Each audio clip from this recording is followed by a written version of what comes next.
Proklamasi. Kami, bangsa Indonesia, dengan ini menyatakan kemerdekaan Indonesia.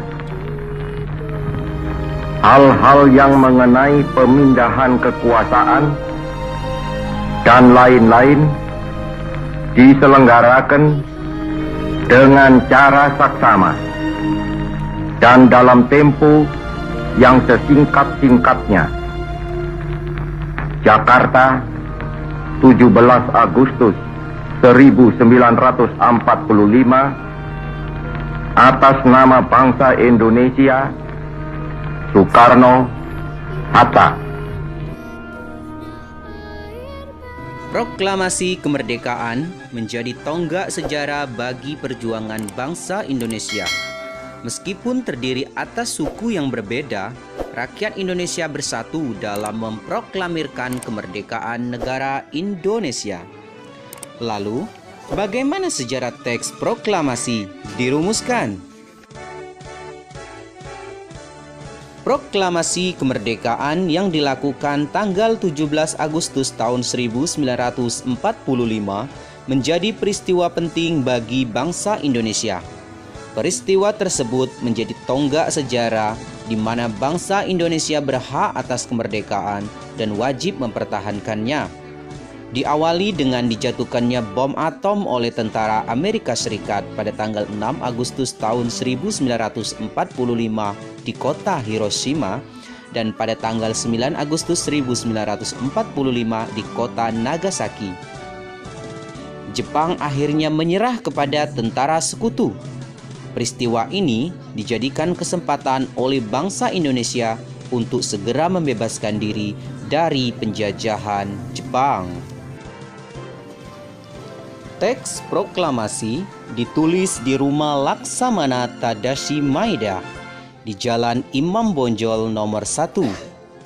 Para penyusun teks proklamasi adalah Insinyur Soekarno, Dr. Andes Muhammad Hatta, dan Mr. Ahmad Subarjo. Konsep teks proklamasi ditulis oleh Insinyur Soekarno. Saat itu hadir pula BM Dia, Sayuti Melik, Sukarni, dan Sudiro. Sukarni mengusulkan agar yang menandatangani teks proklamasi itu adalah Insinyur Soekarno dan Muhammad Hatta atas nama bangsa Indonesia. Teks proklamasi diketik oleh Sayuti Melik. Pagi harinya, 17 Agustus tahun 1945, di kediaman Soekarno, Jalan Pegangsaan Timur nomor 56 Jakarta, telah hadir antara lain Suwiryo, Wilopo, Gapar Pringgodikdo, Tabrani, dan Trimurti. Acara dimulai pada pukul 10 pagi dengan pembacaan proklamasi oleh Soekarno dan disambung pidato singkat tanpa teks. Kemudian bendera merah putih yang telah dijahit oleh Ibu Fatmawati dikibarkan.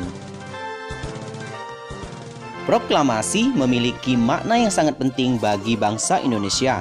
Berikut ini makna proklamasi kemerdekaan bagi bangsa Indonesia. Pertama, menandai lahirnya bangsa Indonesia sebagai bangsa yang merdeka. Proklamasi kemerdekaan Indonesia merupakan peristiwa bersejarah bagi bangsa Indonesia. Peristiwa ini menandai kelahiran negara Indonesia. Indonesia menjadi bangsa yang merdeka dan terbebas dari penjajahan bangsa asing. Penderitaan rakyat selama masa penjajahan membuat bangsa Indonesia bertekad menjadi bangsa yang merdeka. Kemerdekaan merupakan hak semua bangsa. Oleh sebab itu, seluruh rakyat Indonesia berjuang untuk meraih kemerdekaan. Peristiwa proklamasi kemerdekaan pada tanggal 17 Agustus 1945 sebagai pernyataan atas kemerdekaan bangsa Indonesia. Yang kedua, puncak perjuangan bangsa Indonesia meraih kemerdekaan.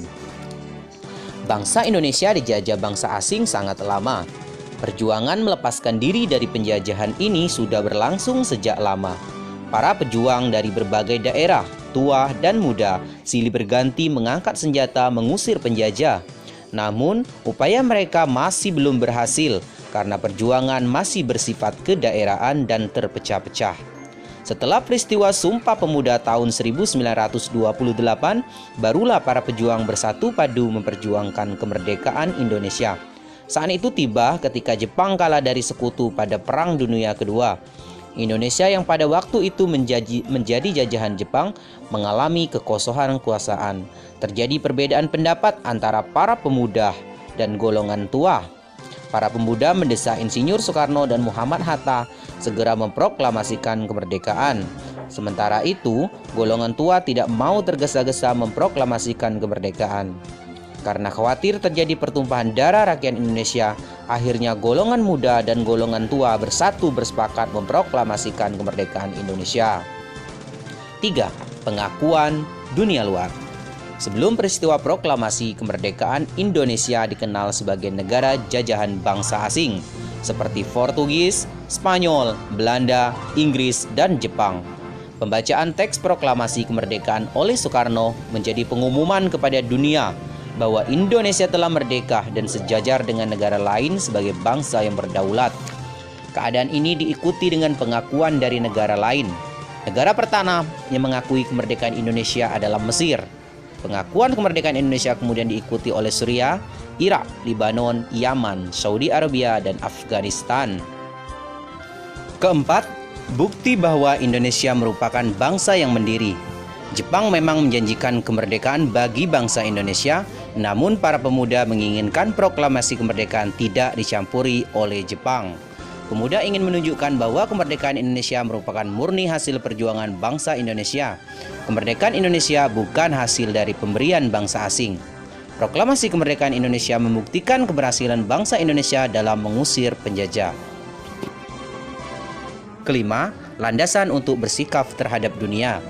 Selama bertahun-tahun bangsa Indonesia dijajah oleh bangsa asing. Bangsa Indonesia harus patuh terhadap kebijakan bangsa asing kala itu. Setelah proklamasi kemerdekaan, bangsa Indonesia menjadi bangsa yang merdeka dan bebas untuk menentukan sikap terhadap dunia. Tidak ada lagi bangsa asing yang dapat memaksakan kehendaknya kepada bangsa Indonesia.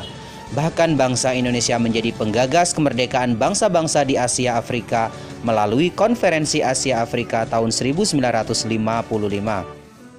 Selain itu, Indonesia aktif memelihara perdamaian dunia melalui pembentukan gerakan non-blok ketika Perang Dingin berlangsung. Perang Dingin adalah perang tidak langsung antara blok Barat yang dipimpin Amerika Serikat dan blok Timur yang dipimpin oleh Uni Soviet. Indonesia dengan gerakan non-blok memilih netral, tidak memihak pihak manapun. Kita harus memaknai proklamasi kemerdekaan dalam kehidupan sehari-hari.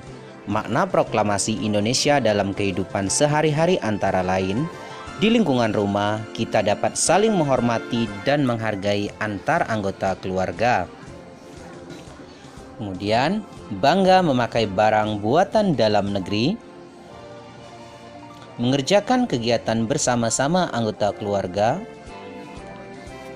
mengembangkan hidup rukun dalam keluarga, serta kita juga dapat melakukan dengan cara rajin membantu orang tua.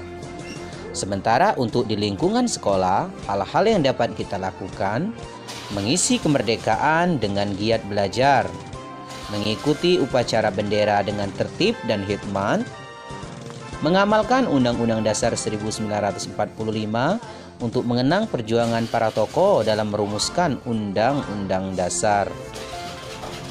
Yang keempat, kita dapat mengikuti kegiatan pramuka di sekolah, serta toleransi dengan teman yang berbeda suku dan agama. Sedangkan di lingkungan masyarakat, hal-hal yang dapat kita lakukan yaitu kerja bersama dalam mempersiapkan peringatan proklamasi kemerdekaan Indonesia, bersatu menjaga kerukunan bangsa, mengembangkan sikap saling menghormati dan menghargai antar masyarakat Indonesia, mendukung pemerintah dalam melaksanakan pembangunan nasional, serta kita dapat menerapkannya dengan cara mengutamakan kepentingan bersama daripada kepentingan pribadi.